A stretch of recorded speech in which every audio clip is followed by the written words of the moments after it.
Thank you.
ဘပေါလို့ရတဲ့တွေကိုပေါ်ထုတ်ခိုင်း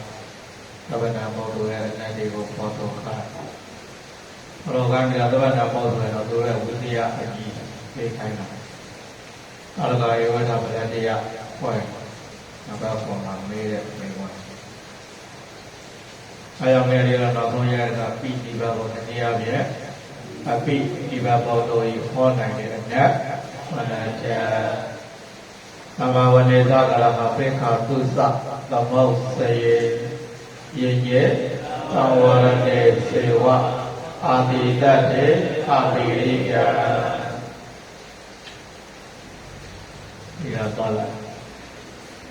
နာမအနက်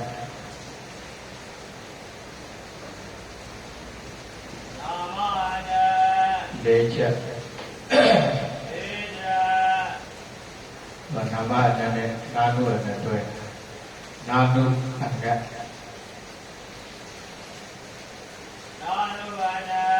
သုံးချက်နာမနဲ့ဟောနိုင်တဲ့ကလေးချက်နာနုအနက်ဟောနိုင်တဲ့ကသုံးချက်ရေပတံပါရဟပညာ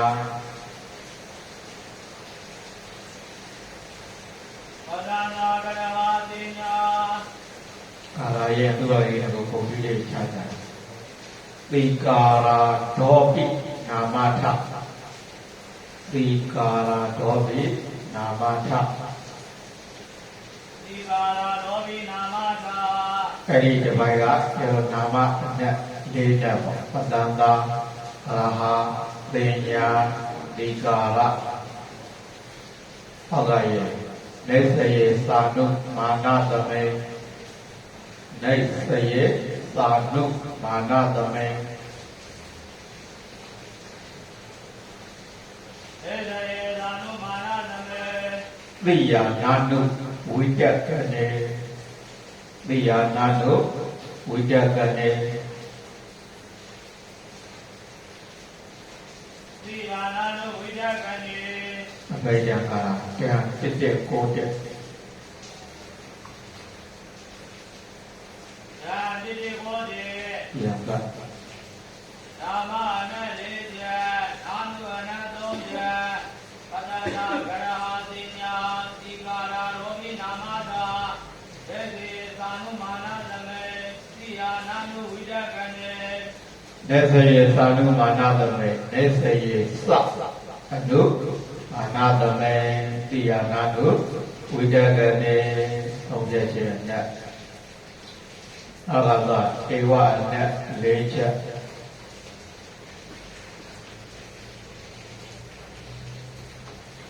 ဧဝနဲ့လေးချက်နိယမေသာဝကာရဏေနိယမေသာဝကာရဏေ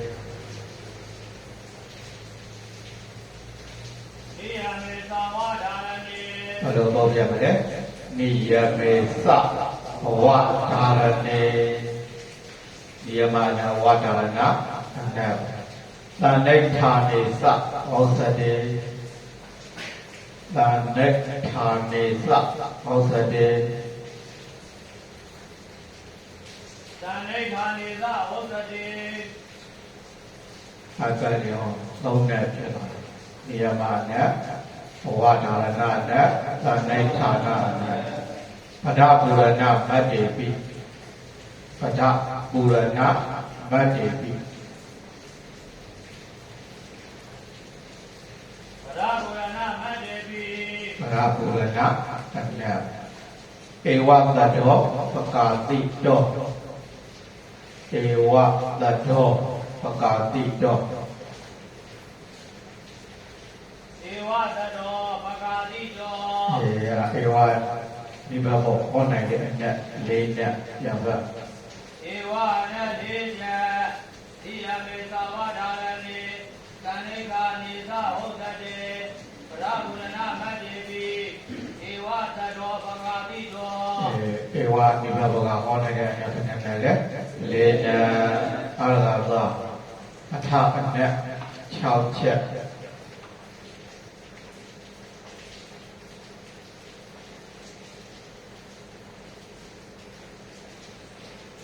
အထအ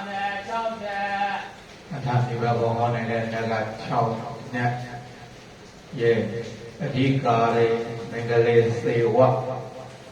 အဓိကာရေမင်္ဂလေစေဝဒီကာရေမင်္ဂလေစေဝနိဗ္ဗာန်နေသာဝဒါရဏေနိဗ္ဗာန်နေသာဝဒါရဏေ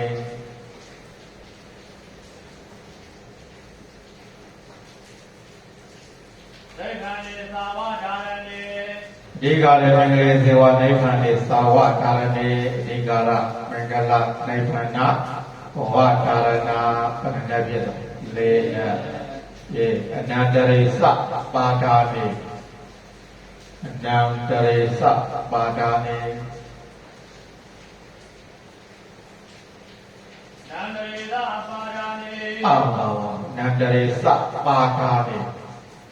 နန္တရေသပါဒာနေအနန္တရအနချောင်းပဲလို့ဆိုတော့ပါဒံအနပါဒာနဲ့ဆိုရင်ပြင်စမီနဲ့တူတူပဲအထသတ္တောဘဝတ္တိအထသတ္တော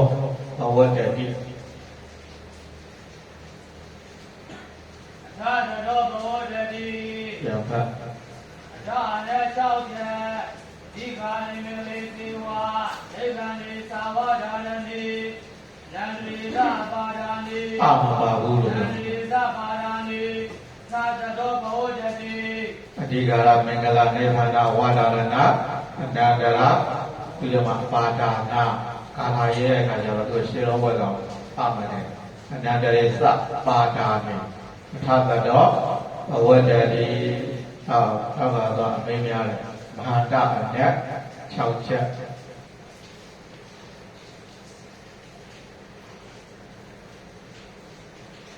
ဘာသာနဲ့6ချက်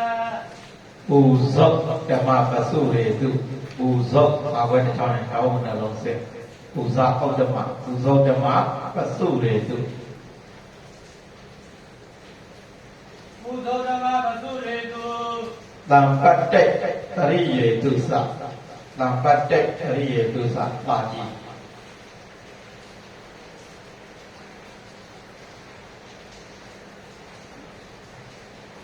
သံပတ္တိတရိယေတုသပူဇောဓမ္မပစုရေတုသံပတ္တိတရိယေတုသပူဇောဓမ္မကိုပူဇဩဓမ္မပူဇအနဩဓမ္မအနပစုရအနသံပတ္တိအနဣတရိယအနခဏနဲ့ဖြစ်သွား5နဲ့ယေဘုဒ္ဓေစေဝါတိအထေတုဘုဒ္ဓေစေဝါတိအထေတု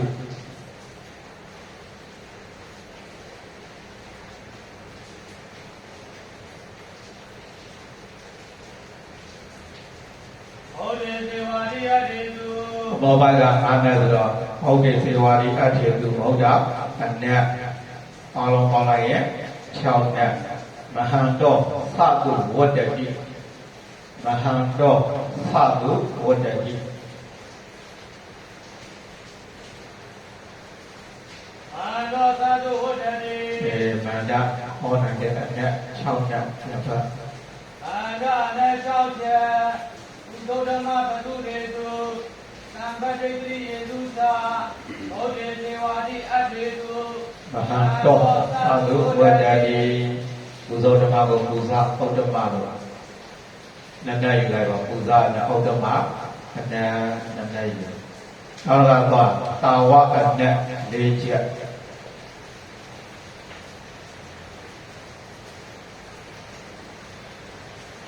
တာဝနဲ့4ချက်ပထမထေကမ္မထေသပထမထေကမ္မထေသ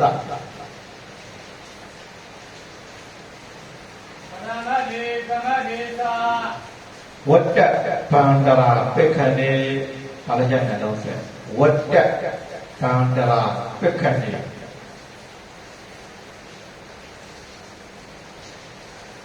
ဝတ္တပန္တရာပိက္ခဏေအနုညာတိတေတွတ်ထေတုအနုညာတိတေတွတ်ထေတု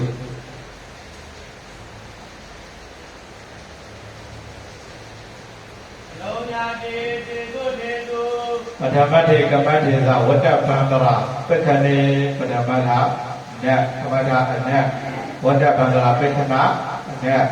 နောက်အနုညာတာနဲ့အလုံးပေါင်းလိုက်ပတ်တဲ့လက်လေးနဲ့တာဝတတော်ဘဝတ္တိတာဝ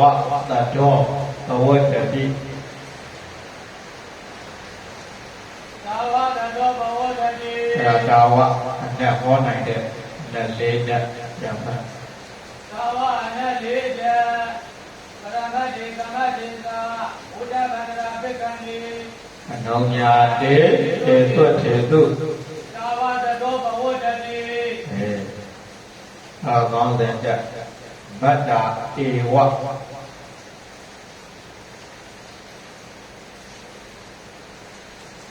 မတ္တာဧဝယထေဝနဲ့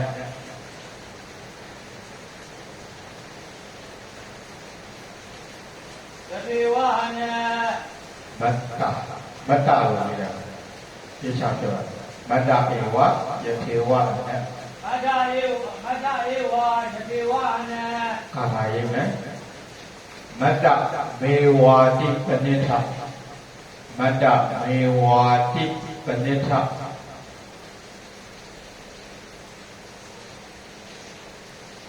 မတ္တမေဝါတိပဏိထ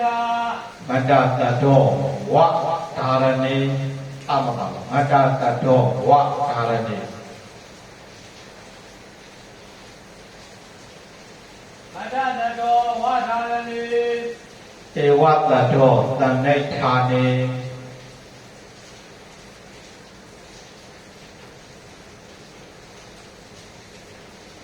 ဧဝတတောသန္နိဌာနေ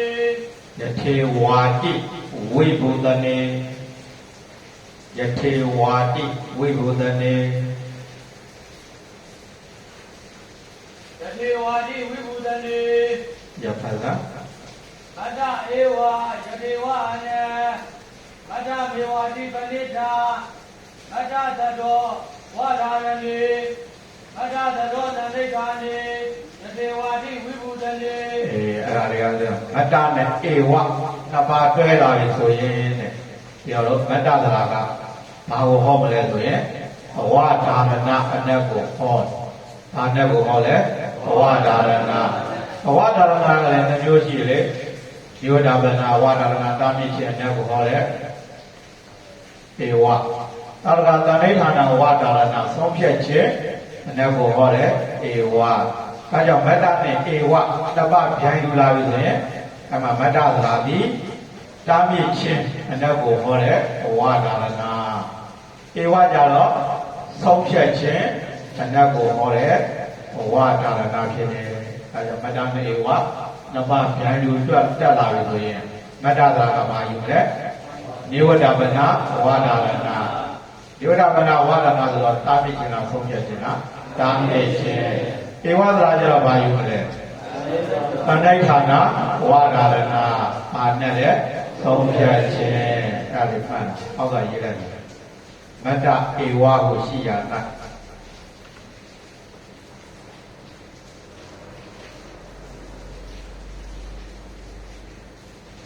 မတ္တဧဝဟုရှိရ၌မတ္တပထာတိမတ္တသရာတိဘာနဲ့ကိုဟောမယ်လဲဒီဝတ္တပနာဝဒါရဏအနက်ကိုဟော၍ဒီဝတ္တပနာဝဒါရဏအနက်ကိုဟော၍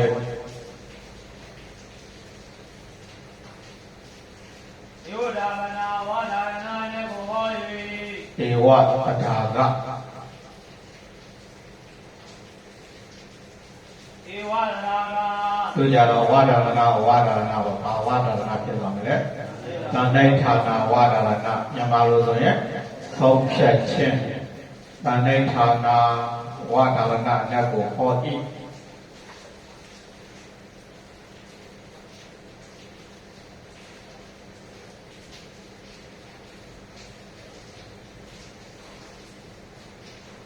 သန္တိဌာနဝဒါရဏနဲ့ကိုဟော၏အဲ့မှာကာလာလေးကြီးပါလားမတ္တမေဝါတိပဏိထမတ္တနဲ့ဧဝနှစ်ပါးတွဲလာပြီဆိုရင်မတ္တသတ္တောဝဒါရဏေမတ္တသာကဝဒါရဏ ဧဝတတောတဏိဋ္ဌာနေတဏိဋ္ဌာနာဝါဒရဏယထေဝါတိဝိဘုဒ္ဓနေဟောကနိယတိရေးတာနိယမတ္တဧဝမတ္တဧဝနှစ်ပါးပြကနှစ်ပါးပြကမတ္တနေဧဝနှစ်ပါးရှင်တွဲလာပြီဆိုရင်မတ္တမြစ်ကံတာမကျက်တဲ့ဘုံဟောတယ်မတ္တပါကမတ္တမြစ်ကံဧဝတဏိဋ္ဌံဧဝသရာကဆုံးဖြတ်ချက်ဧဝတဏိဋ္ဌံသာနေပြန်ပါစားမတ္တမေဝတိမတ္တဧဝယတိဝအနမတ္တမေဝတိပဏိတာမတ္တသတ္တောဝါဒာရဏိဧဝသတ္တောသဏိဋ္ဌာနိယတိဝါတိဝိဘုဒ္ဓနိမတ္တဧဝဟုရှိယာ၌မတ္တသရာတိသဏိဋ္ဌာပနာဝါဒာနာနကိုဟော၍ဧဝသရာကသဏိဋ္ဌာနာဝသဏိဋ္ဌာနာညမသာပြပါလားမတ္တဧဝဟုရှိယာ၌မတ္တသရာတိယောဓဘာနာဝါဒနာနကိုဟော၍ဧဝသရာကသဏိဋ္ဌာနာဝါဒနာနကိုဟော၍ဒီယံမတ္တဧဝနဘာယကမတ္တမြေကံဧဝသဏိဋ္ဌာဧဝတတောသဏိဋ္ဌာနေယထေဝါတိဝိဘုဒ္ဓနေယထေဝါကြောင့်ဘာနဲ့ကိုဟောမလဲဝိဘုဒ္ဓနာအနအာရဏတောပစ္စည်းရဲ့နဲ့ဟိုချက်ဒီမှာအမေးများတော့တောပစ္စည်းကိုမဟာတအမေးများ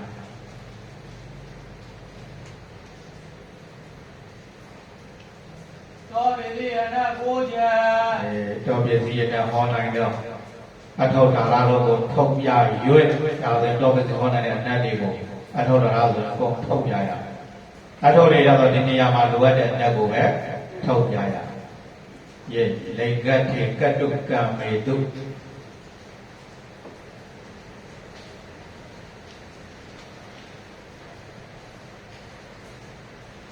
လိင်္ဂတေကတုကံမေတု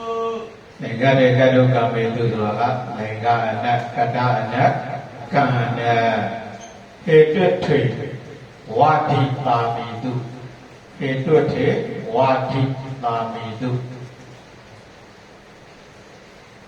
ဟေတုဒေဝါရိတာမိတုဟေတုအနတ်ဝါတိအနတ်ဝါတိအနတ်ဆိုတာပြောဘာနဲ့ကိုယူလဲဆိုရင်ပြင်စမိအနတ်ကိုယူရဘာနဲ့ကိုယူလဲပြင်စမိတာမိဆိုတာကတော့သတ္တိအနတ်ပေါ့ဟေတုထေဝါတိတာမိတုဝိသေတနေသဘုံမတ်ထေ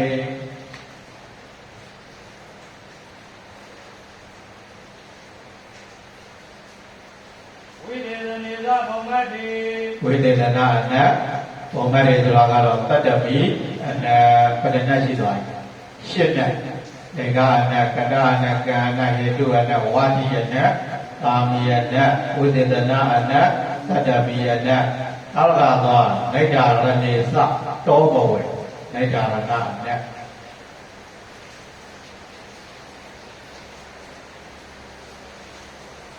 နိဒာရဏေသတောဘဝေယံဖတ်တော်ပြည့်စီဟောနိုင်တဲ့အနတ်၉မျိုးဟောပိရိယနာကိုကြသင်္ဃတေကတုကံမေတုသေတုတေဝါရိတာမိတုဝိသေသနေသဘုံငတ်တိနိဒာရဏေသတောဘဝေဘယ်နဲ့လဲဘုံနဲ့လင်္ကာကတကံဟိတ်ယင်သမီသတ္တိဝိသေသနာတတ္တမိနိဒာရဏအလုံးပေါင်းလိုက်ရဲ့ဘုံနဲ့တော်ပြည့်စီရဲ့နဲ့ထောက်ပြခိုင်းအဲ့ဒီ9နဲ့လုံးထောက်ပြရအားကြောင့်ဒီနေရာမှာလိုအပ်တဲ့အနက်မင်းရဲ့လိုအပ်တဲ့အနက်ထောက်ပြဒါဆိုတော့ပြောတော့ဒီဘက်ဘုံတွေဟောနိုင်တဲ့အနက်တွေနဲ့ပတ်သက်လို့ပြီးသွားအားလားသဗ္ဗတံအစွဲနဲ့ပတ်သက်တဲ့နေရာလေးတွေသွားရအောင်အဲပေါင်းတဲ့တက်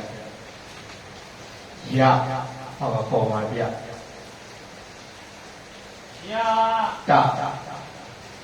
တာဧတဧတာဣမတရာတို့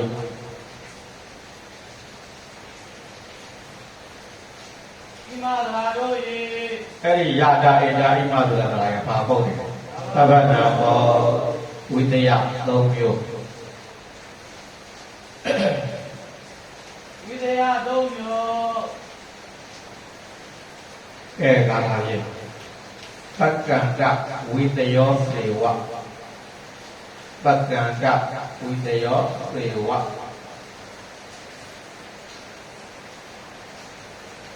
ပက္ခန္ဓဝိတယောစေဝါ ပတိဋ္ဌဝိတယောတထာပတိဋ္ဌဝိတယောတထာ ပတိယဝိတယောတထာ ပက္ကန္တဝိတယောစေဝပက္ကန္တဝိတယသဗ္ဗနာပုတ်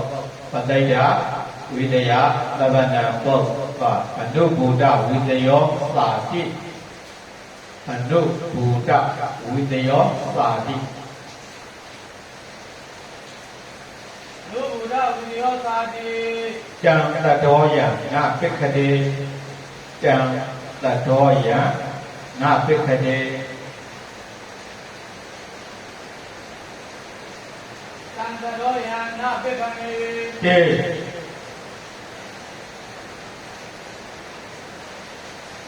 နာပိက္ခတေ ယံသာ သာဒဧတာဣမသာရောယေဝိတယ3 မျိုးပက္ခန္ဓဝိတယောစေဝါပတိယဝိတယောတထာနုဘုဒ္ဓဝိတယောသာတိသံဃရောယံနာပိက္ခတေ သဗ္ဗနာပေါတော်ယအစွဲကိုမေးပြီးအဲ့ဒီအစွဲကဒီဝိတယ၃မျိုးတည်းကဘယ်ဝိတယဖြစ်နိုင်လဲဆိုတော့မေးဒါကြောင့်ဝိတယ၃မျိုးဆိုပြီးတော့ပက္ကန္တဝိတယပတိဋ္ဌဝိတယအနုဘူတဝိတယခြေကားနဲ့သိတာမှာကဝိတယဘယ်နှမျိုးလဲ၃မျိုး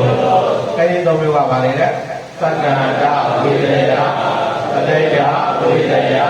အနုဘူတဝိတယ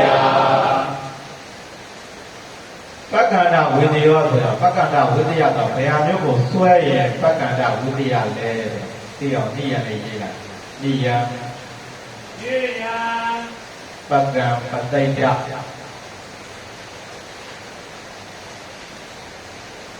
ပက္ခမသိတာ နုဘူတ ဒုဘုဒ္ဓ သောဝတသတ္တာတာပေါ်မှာလေးပြရတယ်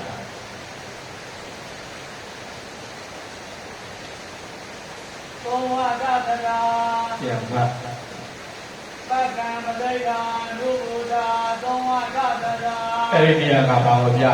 ဝိတယ၃မျိုးရှိတယ်ဆိုတဲ့ပြပက္ကံပက္ကန္တဝိတယပတိဋ္ဌပတိဋ္ဌဝိတယနုဘူတအနုဘူတဝိတယပေါင်းလိုက်တော့၃ပါး၃ပါးတသတာယေရှေ့ဝကြမ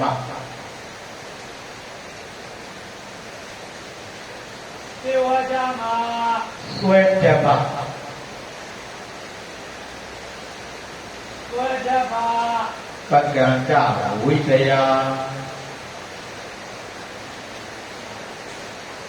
ပက္ခန္ဓဝိတယ ယံပတ် ယေယံပက္ခမသိတာဒုဘုဒ္ဓသောဝတတရာသေဝကြမှာသွေတပါပက္ခန္ဓဝိတယ ရှေဝကြမစွဲတက်ပါပက္ကန္တဝိတယ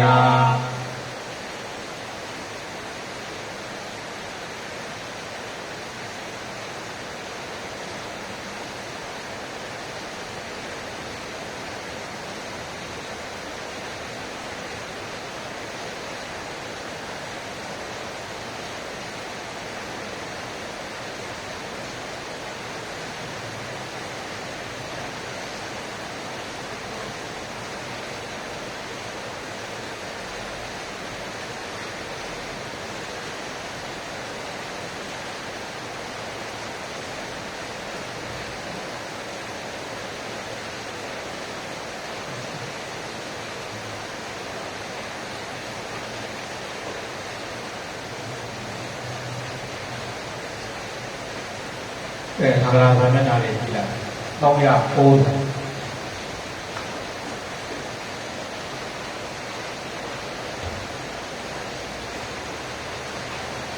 သာလာမျက်နှာ390 သောတာပတိမအခွန်လေးဣ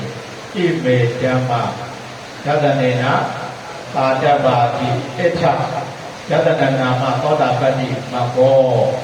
ဒီမှာတဝက်ကြတေနပါတဘောတိအထောတဲ့ပုံစံရေးလိုက်ပုံစံ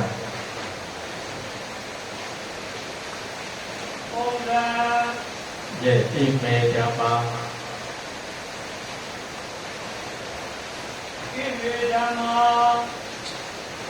ယတနေနာပါတပါတိအဋ္ဌ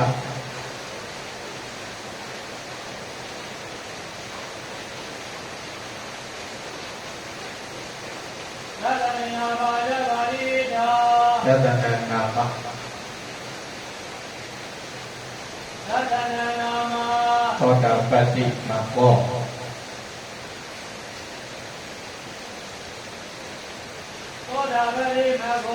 ပုတ်ကြီးလေးကြအဲ့ဒါတဝက်ကြဝကြတယ်ဆိုရင်ပုတ်ကြီးချနောက်တေနပါတပါတိအထော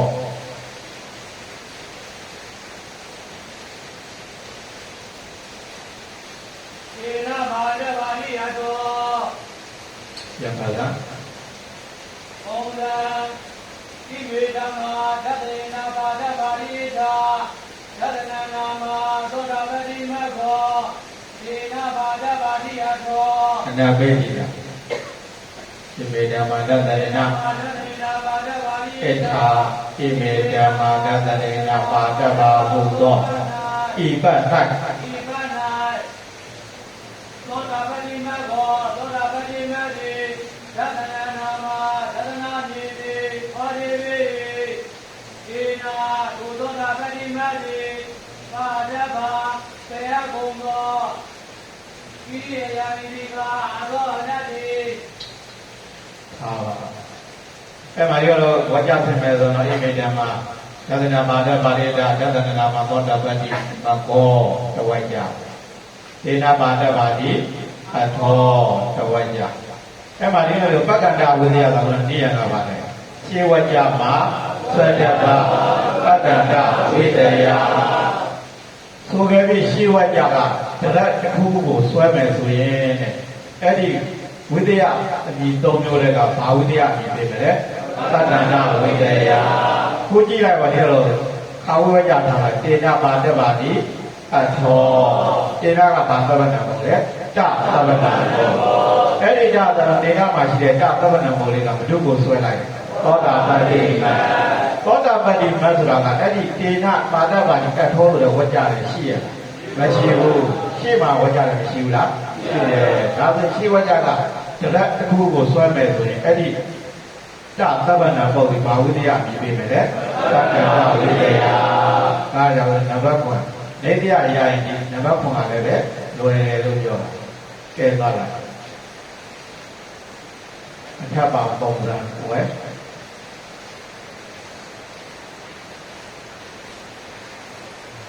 သဘာပုံစံဝဲဒေနာနာဒေနာနာသသဗ္ဗနာပုဒ်ဒီ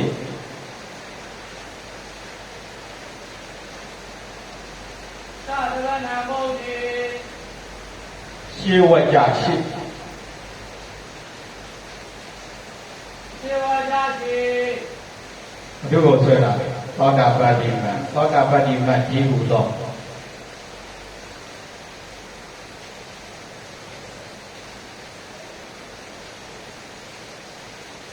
သောတာပတိမဒီဟုသော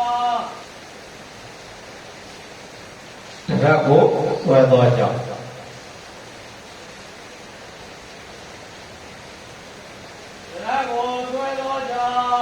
ဘာဝိတယနေပြီမလဲပက္ကန္တဝိတယပက္ကန္တဝိတယ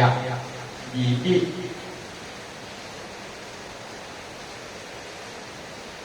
ပက္ကန္တဝိတယမီကေဝနာပဒတရားထောက်ပုံနဲ့ဒီဝိတယမြည်ပေးပုံရဝိတယမြည်ပေးပုံကမှလွယ်သေးတယ်ကေဝနာပဒတရားကြတော့ရှားတာနဲ့ခက်ဒီဝိတယမြည်ပေးတော့သဗ္ဗနာပုံလေးအနက်ရနေပြီဆိုရင်ရေးရုံပြန်ဖတ်တာနေရာနဲ့စတာဤယံပက္ကံရိဒာဒုဗုဒ္ဓသုံးဝဒဗရာ သေဝကြမှာသွတ်တဘာပက္ခန္တဝိတယရှိဝကြရှိကြတဲ့တခုကိုနဝကြကရှိတဲ့သဗ္ဗနာဘုတ်တစ်ခုကဆွဲတယ်ပက္ခန္တဝိတယအကြီးပဲပုံစံဖတ်လိုက်ပုံစံဣဝေဓမ္မာဓတ္တနေနာပါဒပါတိတာဓတ္တနာမသောတာပတိမခောသေနာပါဒပါတိအတောသဗ္ဗဗုဒ္ဓဝေသေနာနာဇာတဗနဗုဒ္ဓိသေဝကြရှိသောတာပတိမတိဟုသောရက်ကိုဆွဲသောကြောင့်ပက္ခန္တဝိတယတိဝိတယသုံးလို့ကနံပါတ်1ကဘာဝိတယလဲပက္ခန္တဝိတယရှိဝကြမှာဆွဲတပါပက္ခန္တဝိတယရှိဆိုကြပြီးဝကြကတရားတစ်ခုကိုဆွဲနဝကြမှာရှိတဲ့သဗ္ဗနာပုဒ်ကတရားတစ်ခုကိုဆွဲမယ်ဆိုရင်အဲ့ဒီသဗ္ဗနာပုဒ်ဒီဘာဝိတယနေပြီမယ်လေပက္ခန္တဝိတယအားလာပါအဆွဲတင်လေ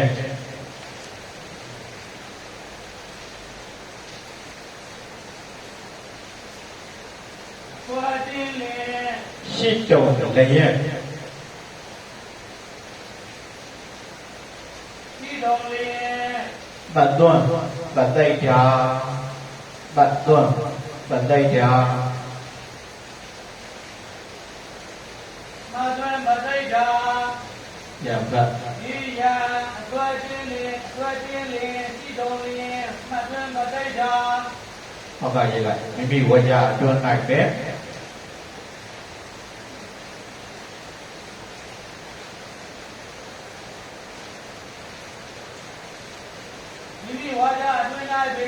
အဆွဲတိုက်ရိုက်ပါတော့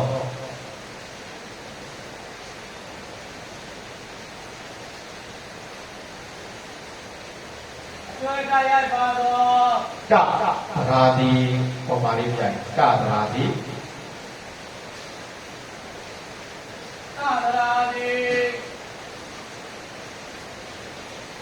ပတ္တိယဝိတယပတ္တိယဝိတယရပါလားဒီယသွဲခြင်းလင်ရှိတုံလင်မသွင်းမသိတာဒီဝါကြအတွင်း၌ပင်သွဲတရားပါသောသရာတိပတ္တိယဝိတယတို့ကြတော့ဘာဝိတယမြင်ပြီမလဲပတ္တိယဝိတယခုနရှိဝကြကရှိတဲ့ကြတဲ့ကိုပြန်ဆွဲရင်ပက္ခန္တဝိတယဘုပတ္တိယဝိတယကြတော့မိမိဝကြတဲ့ကတရားတစ်ခုကိုဆွဲရင်ပတ္တိယဝိတယခါသာမျက်နှာ140ရှိတာ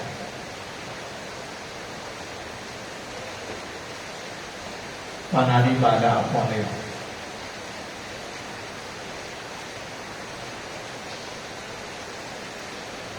သုံးကြောင်းမြောက်ယတမေပါဏပါနေပါဏသေညိနောဒီဝိတ္တေတေဖြစ်တဲ့ကဥပကမမောထာမိကအာယဝတိဇာရဏအညတရဒေါရဘဝတ္တဝတ္တကသေရဏပါဏာတိပါတောအနလေးသိနေတာပါဏာဒုမရဘာတမေပါယေဒုနတဝါနာပါဏာတိနိနောသတ္တဝါဟုအမတိသောသူဒီဝိတ္တေယုပိစေရကဥပကမမောထာမိကဒီဝိတ္တေတေကိုကာယဝတိဒွါရဏံကာယဒွါရဝတိဒွါရတို့ဖြင့်ဉာဏတရဒွါရဘောဇာဝါဘသောဒွါရနာဖြစ်သောဝရကစေရနာသတ္တုသောစေရနာဖြင့်ပါဏာတိပါသောပါဏာတိပါဒဖြင့်အဲ့မှာတတမေပါဏာပါနေတတမေမှာဘာသဗ္ဗနာပုဒ်ကြီးလဲသာသဗ္ဗနာပုဒ်အဲ့ဒီကြီးရဲ့တတမေရဲ့သာသဗ္ဗနာပုဒ်ကမိမိဝကြတဲ့မှာရှိတဲ့ပုဒ်တဲ့ကိုပဲဆွဲလာရှေ့မှာရှိတဲ့ပုဒ်တဲ့ကိုပဲပြန်ဆွဲလာဝကြတော့မှာရှိတဲ့ပုဒ်တဲ့ကိုပြန်ဆွဲလာတာမဟုတ်လားတတမေဘုရားဆိုတာလေပါနေအဲ့ဒီဟာပြောတယ်ဒီဥစ္စာတော့ဘာဝိတ္တယဖြစ်နေလဲပတ္တိယဝိတ္တယပုံစံလေးရတာပုံစံတတမေပါဏာပါနေ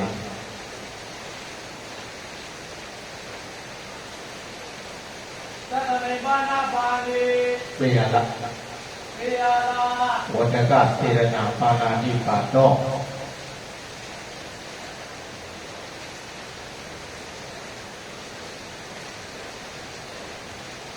ဝတကစေရနာပါဏာတိပါတော် ဆွဲတင်လဲရှိတုံလည်းရဲ့မှတ်သွမ်းပတိုက်ရာသူထိုင်တဲ့ဝါကြထဲမှာဒီသဗ္ဗနာပုံကသူထိုင်တဲ့ဝါကြရင်မှာပေါက်တဲ့တစ်ခုကိုဆွဲတယ်ဆိုရင်တဲ့အဲ့ဒီဝိတ္တရာတိ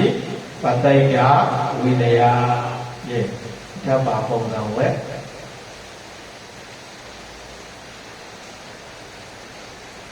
သဗ္ဗဘုံသံဝေ တတမိန်န သတ္တမေန သဘာသဗ္ဗနာပုံလဲတသဗ္ဗနာပုဒ်ဒီ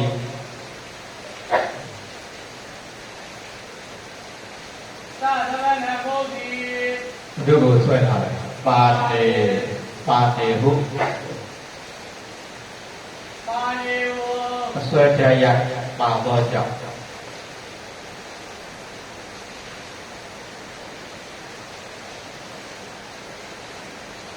ဆွေကာယဘာသောကြောင့် ဝိသယ၃မျိုးလို့လည်းဘာဝိသယပြပေးမလဲအသေကဝိသယ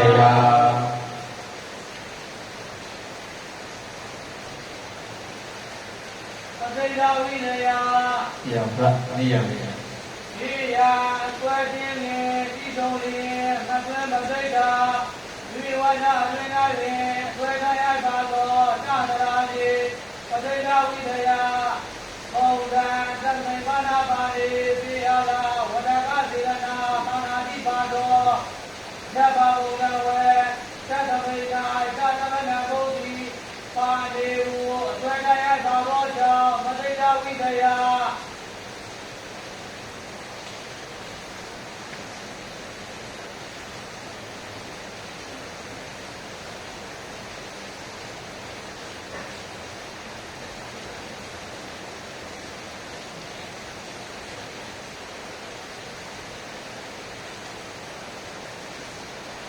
ဒါဆိုဝိသယဘယ်နှမျိုးပြီးသွားပြီလဲ၃မျိုးပြီးသွားပြီသက္ကန္တဝိသယရဲ့အသေယဝိသယရဲ့ဟုတ်ပါတော့ပုပ်ပေဝကြ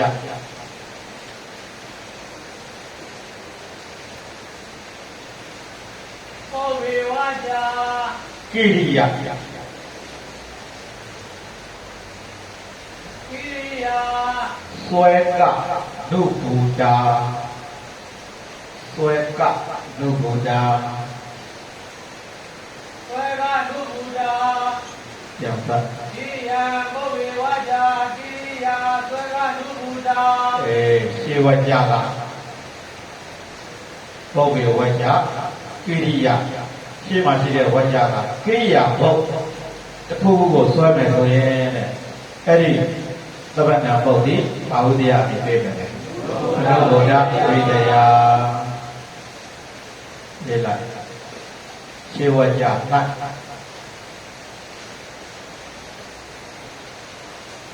သေဝါကြ၌ ဆိုခဲ့ပြီ ထိုကဲ့သည် ကိရိယာကိုဆွဲတော့ ကိရိယာကိုဆွဲသော တသာတိ တတရာတိ ဘာဝိတ္တယပြပေးမယ်လေအနုဘောဓအနုဘောဓ နုဘူတာ တဤဤ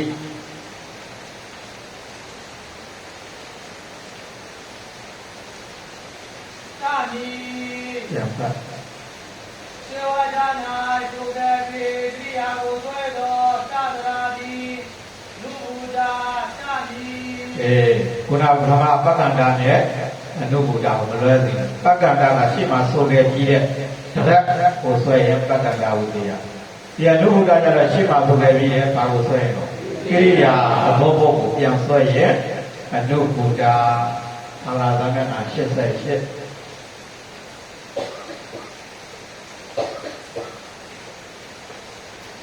အောက်ကြောင်းကရေးလိုက်ရင်၃ကြောင်းမြောက်ဣဒာပါဏမြေကိဇတ်တေအတိတ်ပေတောတွေ့လားတတမအတ္တနောသံဃာနေဘဝဒပါတိပုဂ္ဂလိကဓမ္မဣသတိကာတိ ဝေဒိတပါအဲ့ဒါလေးနာမည်နာဣဒပါဏ ပါဏာရုဒ္ဓရမတဘာရုဒ္ဓရဝသုဝံ ဣဒ ဣဒာဣသတိကဒိနာယဣသတိကသတောဣသတိကဗလာဝော ယေကေသဟုတ် ယပိသတိမြတ်သာဟုသောဣသဒနာဒေသေသောလူစီယယေ အထေပေတော့အလိုရှိရရေ တတမသောကြောင့် သတ္တမထိုးကြောင့်မှဘုရားကိုဆွဲတာလေအထေပေတော့ကိုမရသေးတာဟုတ်လားသတ္တမတို့တော့လိုရှိရသည်အဖြစ်ကြောင့်သို့ တတမသောသောလူစီယယေအပိကြောင့်အတံသောသီရိသန္တာနေသန္တနာဩဒါပိသောမာတိပုဂ္ဂလိကအတိသောပုဂ္ဂိုလ်ယောဂပိသောဓမ္မာတရားတို့ကိုသစ္စာသစ္စာမိဂုံပြီးဝတိမိဂုံပြီး ဣတိတိသောဝေဒိတပါသေယကုံဤဓမ္မသဝကြောင့်ပဲနော်ဣဒပါဏနိကေသတဲ့အိဗေတော့ကတဝဲကြောင့်သတ္တမပေယလဝေဒိတပါကတဝဲကြောင့်ကာจิဝကြတဲ့မှာကိရိယာပုဂ္ဂိုလ်ချလိုက်ရဲ့အတေပေတော့အဲ့ဒီခါဝဲကြထားလိုက်နောက်ကခါဝဲကြတာသဗ္ဗနံပုဂ္ဂိုလ်ထားမယ်ဆိုရင်တတ္တမရှိရတာဘာသဗ္ဗနံပုဂ္ဂိုလ်လဲတသဗ္ဗနံအဲ့ဒီတသဗ္ဗနံပုဂ္ဂိုလ်ရှေ့ကာจิဝကြမှာရှိတဲ့တရားကိုဆွဲလာကိရိယာကိုဆွဲလာကိရိယာကိုဆွဲတယ်တတ္တမထိုးကြောင်ဆိုတာတတ္တမထိုးသို့အလိုရှိရသည်အဖြစ်ကြောင့်ပါဠိလိုဆိုရင်ဘု து ကိုဆွဲတာလေအတိပေတော့ကိရိယာကိုဆွဲတာအဲ့ဒီကိုဆွဲတဲ့သဗ္ဗတံပုဂ္ဂိမဝိတ္တယမြည်ပေးမယ်လေဘုရားဝိတ္တယကဲရေးလာပုံစံ ပေါင်းစံ ဣဒပါဏဧကေဇတ်တိအတေပေတော့ပုံမှန်ချ ဣ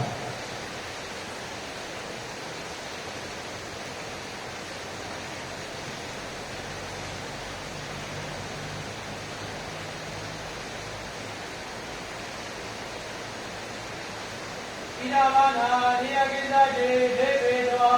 ပုံမှန်ချနော်အဲ့ဒါတဝက်ကြရည်ကတတ္တမအတ္တနော သတ္တမဓမ္မော ပေယလဝေဒိတပါ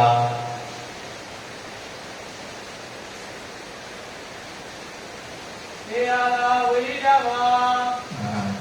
အမှတတ္တမရေကာသနာဘောကဆွဲပြီးသွားပြီပေါ့လားဘု து ကိုဆွဲတာလေကိရိယာဘောကိုရှိတယ်ဘယ်ကိရိယာဘောကိုဆွဲလဲခြေဝါကြမှာရှိတဲ့အတိပေတော်ကိရိယာအဲကြောင့်ပုဗ္ဗေဝါကြကိရိယာဆွဲကလူဘုဒ္ဓပါဒီပုံစံဝဲ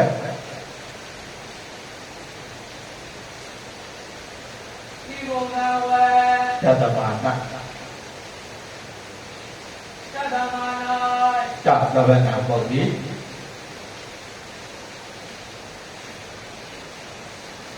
သတ္တဗနဘုဒ္ဓိ ခြေဝါကြရှိ သေဝကြတိ အတေပေတော်ကိရိယာကိုဆွဲတော်ကြောင့်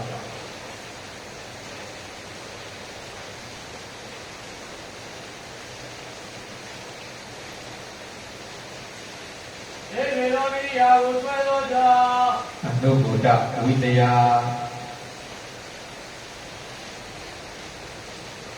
ဘုရားဝိတယ ဒီရာဟုသောဝိတယအမိ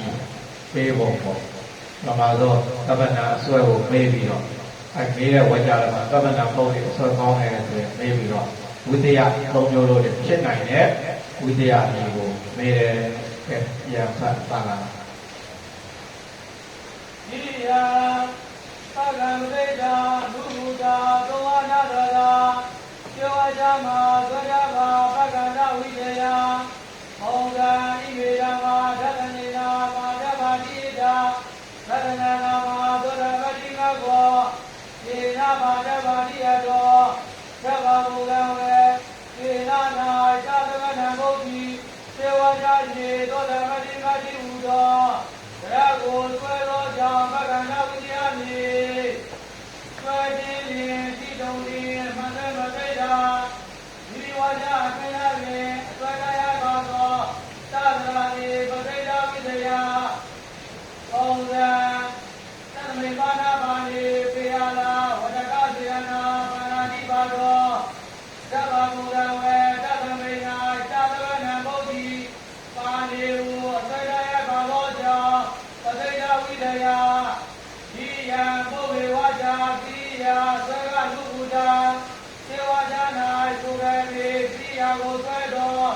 သာသနာနေအနုဘုဒ္ဓတာနုဘုဒ္ဓတာမီဘုံကံဣဒဘာနာဒီယပိသတိဒေဝေနောတတ္တမသံဃောဘိယနာဝိရိဒဘာဒီဘုံကံဝေတတ္တမနာသာသဝနမုဒ္ဓိသေဝတာတိဒေဝေနောကိယဝဆွေသောကြောင့်နုဘုဒ္ဓဝိသေယဝိသေယခဏမျိုးတယ်လေပကန္တဝိသေယပတ္တယဝိသေယအနုဘုဒ္ဓဝိသေယအဲ့ဒီသုံးမျိုးလည်းရတယ်ဒီရမှာဝိသေယဆိုတာလည်းရှိသေးတယ်အဲဒီရနေရတယ်ဒီယအာနိယယအာနိယယယပလတ္တယအာနိယယစွဲသမျှနဲ့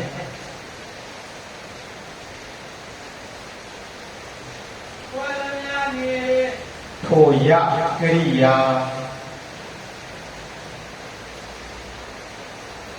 ထိုယကရိယာယဉ်တပြာကို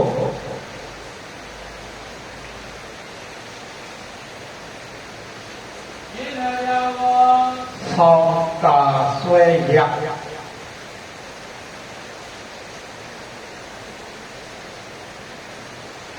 သောင်းလာဆွဲရတတတတောက်ကပုံပါဗျာတတတမကြနိယမဆိုကြတော့နိယမဝိသေယမကြနိယမရောက်ပါလားဒီအာနိယယပရယမိကိုယတိယနိနယဝသောင်းလာဆွဲရတတတမကြနိယမကဲရေးလိုက်အာနိယမနေကေတ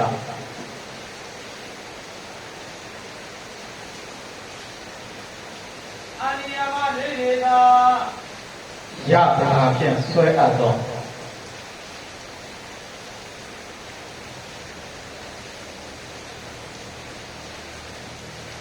ယတာဖြင့်ဆွဲအပ်သောအနတ်မှန်တရားကို၎င်း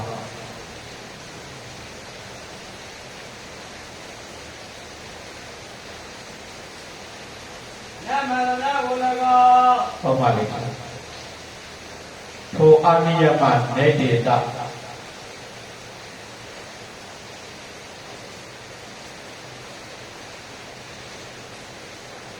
ထိုအာနိယမနေတေတယတနာတိယတနာဤကိရိယာကို၎င်း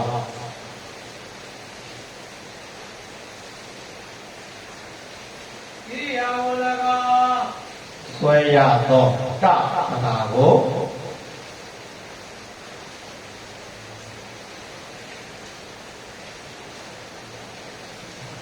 ဆွဲရသောတတနာကိုနိယမနေတေတ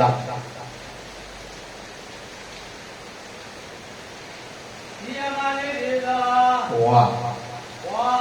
နိယမဝိသေယနိယမဝိသေယတာဟုဆိုကြ၏တောက်ကပုံပါလေးပြသာဟုဆိုကြ၏ပြန်ပါလားနိယမနေတေတယနာတိဆွဲသောနမညကို၎င်းကိုအာနိယမနေတေတယနာဤကိရိယာကို၎င်းဆွဲရသောတတနာကိုနိယမနေတေတဝါနိယမဝိသေယသာဟုဆိုကြ၏ခုနဝိသေယ၃မျိုးလဲကိုဒီနိယမဝိသေယလေးတစ်ပါးဖြတ်ထည့်မယ်ဆိုရင်ဘယ်နှပါးဖြစ်သွား၄ပါးဖြစ်သွားတာ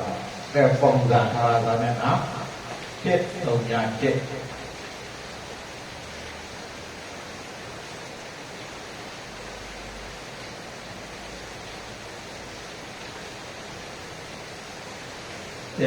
ညာတဲ့ကျော်ကာမဟေတုတိသစ္စယောဝဒအထက်နှစ်ကြောင်းမြောက်ယောပနေသာဖသဝေဒနာတိနဓမ္မာနံပုံသောအတဝကြတာနောက်တော့ဘာသမဏမလဲ ကာသရဏဘောဒီရလားအတိရဆိုရင်ဒီရသောဣဒတမဟောတိဝိပါဝိတောကဲနဗေနိယပါဏာဘုမဓမ္မသာတော်ကြည်ရပါတေကျူရိပြဟဝဋ္ဌအိုက်ကာရရဲ့အထက်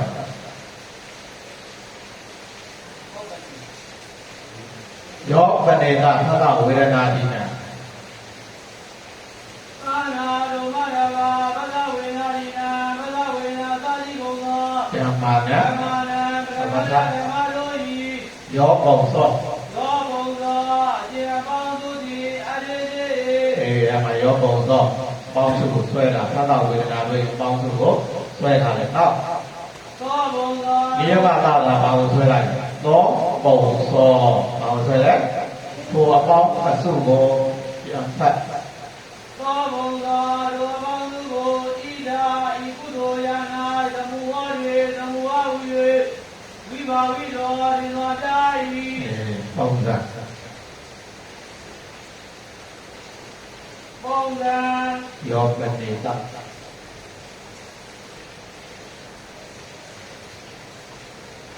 ယောပနေတသတ္တဝေဒနာတိနံဓမ္မာနံပုံသောဝကြသနာတဝကြပုဂ္ဂိလိချ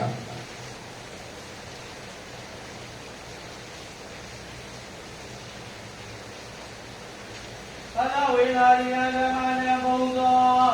သောဣကြသောဣဒာသောကနိယမလားအာနိယမလားနိယမယာကအာနိယမသောဣကြသောဣဒာသမုဟောတိဝေတိဝိပါဝိတော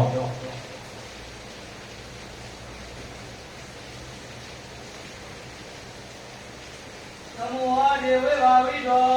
အမှပြောတော့သောဆိုတဲ့နိယမပုံလေးကသဗ္ဗတပုံလေးကရှင်းမှာအာနိယမရကြလည်းပဲပြန်ဆွဲတယ်ပုံသောဆိုတဲ့ကိရိယာကိုလည်းပြန်ဆွဲတယ်သောဘယ်လိုပဲလားသောပုံသောထိုအပေါင်းအစုပေါင်းစုတော့ကမတူတွေလေခတ္တဝေဒနာစသောတရားတို့ရဲ့ပေါင်းအစုအဲ့ဒီကိုရှင်းမှာအာနိယမတရားရဲ့ကိရိယာပုဂ္ဂိုလ်ရဲ့ပြန်ဆွဲတယ်ဆိုရင်အဲ့ဒီဝိတ္တယတိနိယမဝိတ္တယသူကတော့မင်းနေပါအဓိကတော့က3မျိုးကဲသွားတာအထက်ပါပုံစံဝဲ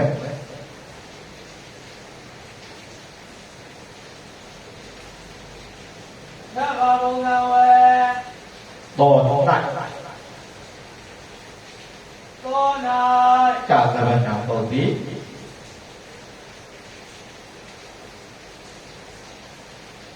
သာသဗ္ဗနာပုဒ်တိပိရှေဝကြရှေဝကြယတရာပြန်ဆွဲအပ်သောယတရာပြ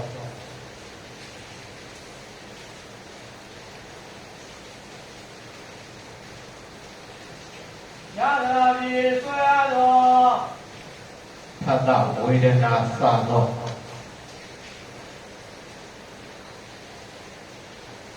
သတ္တဝေဒနာသသောတရားတို့ဤတရားတို့ဤအပေါင်းကိုပင်အပေါင်းကိုပင်ထပ်မံရဲ့ဆွဲသောကြောင့်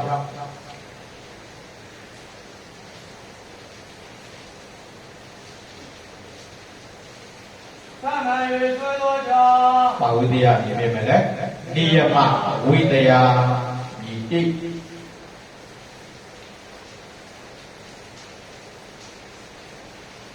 နိယမဝိတ္တယမြည်နိယလေးလည်းပြန်ဖတ်ရနော်အာနိယယဆွဲသမျှနဲ့အာနိယယဆွဲသမျှနှင့်ထိုယကရိယာယင်းနှပြကိုပေါင်းပါဆွဲရတတ္တမကြနိယမအာနိယမနေနေတာရောက်လာဖြင့်ဆွဲရသောနမန္တကို၎င်းဒုအာနိယမနေနေတာယတရာဤကရိယာကို၎င်း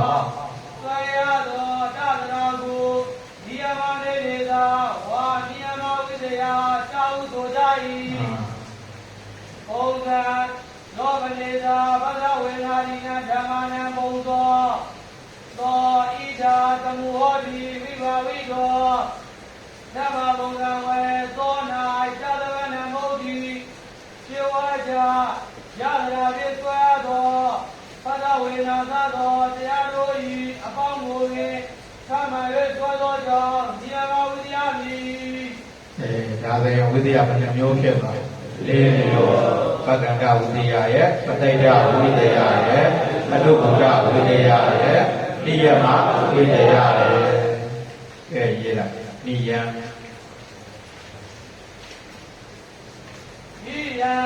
နိယမဝိတယနိယမဝိတယထည့်ပြန်က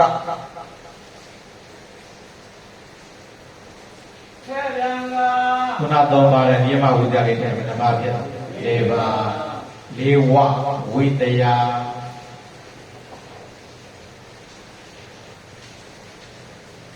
၄ဝဝိတယအဲဒါဝိတယ၄မျိုးဖြစ်သွားတယ်အမင်းများလာကတော့ခုန၃မျိုးပဲမိတာကဲပြန်ဖတ်တာနိယံနိယမဝိတယတဲ့ပြန်က၄ဝဝိတယရှိဝကြမှာဆွေတပပက္ကန္တဝိတယရှိဝကြမှာဆိုခဲ့ပြီးတဲ့တပတ်တစ်ခုကိုပြန်ပြီးနဝကြကပြန်ဆွဲရင်ပက္ကန္တဝိတယအဆွဲတင်းလင်းရှိတုံလည်းရဲ့ပတ်သွဲပတ္တယမိမိထိုင်တဲ့သမဏဘုံပါလေဝကြထဲမှာထိုင်တဲ့ဝကြအတွင်းမှာဆွဲရင်ပတ္တယဝိတယပုဗ္ဗေဝကြကိရိယာဆွဲတာလူဘုဒ္ဓကျေဆိုခဲ့ပြီးဝကြမှာကိရိယာဘုတ်တစ်ခုကိုပြန်ပြီးနဝကြကဆွဲတယ်ဆိုရင်လူဘုဒ္ဓဝိတယခုနနိယမဝိယဝိတယကြတာအနိယမရတာနဲ့ဆွဲရတာရဲ့ပြီးတော့ကိရိယာဘုတ်ကဆွဲရတဲ့အနတ်တွေကိုနိယမတသရာဖြင့်ပြန်ဆွဲမယ်ဆိုရင်ဒါဆိုရင်နိယမဝိတယဝိတယဤ၃မျိုးပေးဖို့နောက်ကသွားနိယနိယအထတချုပ်အထတချုပ်အထတချုပ်တဖို့ကိုသာတဖို့ကိုသာတဖို့ကိုသာ ယူအပ်စွာယူအပ်စွာတထာဝါဝိကဝါသာလေးပါတထာဝါဝိကယံပါဏဤယံအတ္တတသုသဘောကိုသာယူအပ်စွာတထာဝါဝိကဘာကိုပြောတာလဲအထတချို့တဖို့ကိုသာယူအပ်စွာတထာဝါဝိကဝါသာလေးကိုပြောတာအနက်များစွာလို့ပဲအမှန်မှန်တာတဘာပဲဟူသာယူရမယ်လို့ပြတယ်ဝါဒရာဒီဝါဒရာဖြစ်တယ်ဝိကက်နဲ့ရှိတဲ့ဝါဒရာအကုန်လုံးယူလို့ရတယ်ကမရဘူးဘုရားတော်ဒရာဘာလေးနဲ့ပြည့်ရတာဝါနဲ့ပြည့်တာကြီးတော့ဝါချုပ်ဝါဝိကက်အဖြစ်ဟောဒီဖြစ်ရအဲ့ဒီပုံစံမျိုးပေါ့နည်းများစွာဟောနိုင်မယ်လို့ဒီနေရာမှာအနက်တစ်ခုကိုပဲယူရမယ်ဝါဒရာဒီ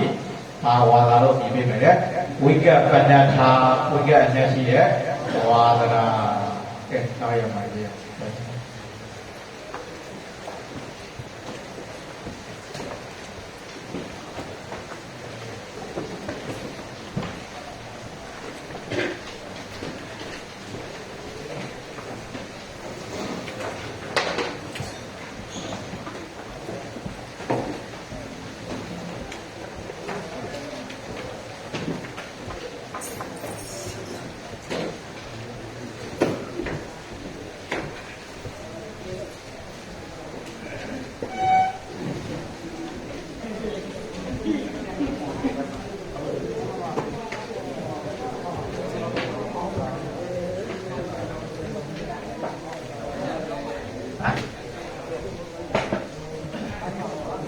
好来了。